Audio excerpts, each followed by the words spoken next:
Skills সবাই available. আম একটা weird জিনিস নিয়ে আমি কথা বলতে আসছি, যেটা আমি ফেস করতেছি কিছুদিন ধরে। কিছুদিন আগে একটা পারসন আমার থেকে পারফিউম নেওয়ার জন্য, আমি পারফিউমের ডিকেন নেওয়ার জন্য আমাকে নক দিয়েছিল 10 ml এর। সো আমাকে বলল যে, "ভাইয়া পারফিউমটার প্রাইস কত?" This one right? পারফিউমটার প্রাইস কত? YSL-ADP-র। আমি বললাম 900 সামথিং। তো আমাকে বলতেছে, "ভাই এটা তো অনেক এক্সপেন্সিভ।" মানে ডিকেন্টের প্রাইসটা। I don't know গাইস, মানে কোথা থেকে আসে এগুলা? আম আমাকে বলতেছে XYZ একটা পেজ থেকে আরো ৳১৫০ কম পাইছিল, ও পাইছে।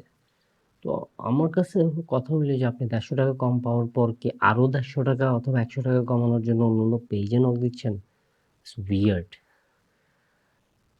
কজ পারফিউম জিনিসটা কি?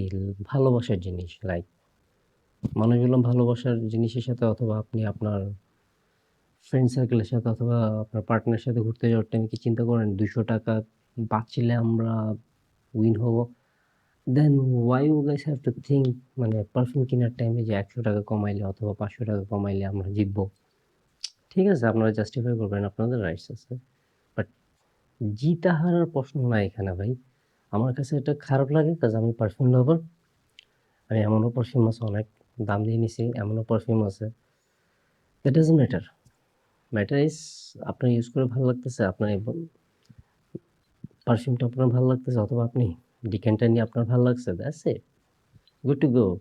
মানে পারফিউম কেনার পর ভালো লাগবে না, আমি হেরে গেছি, আমি জিতে গেছি, I am the winner. Weird. I don't know, weird ভাই। I am sorry for that, মানে সবাই করে না, বাট কিছু মানুষ যারা করে আরকি। Still that's weird. Okay? And আজকের জন্য এটুকু guys. Hope you guys enjoy my video. Thank you so much. Stay safe, stay healthy, and smile as always. Good. Bye.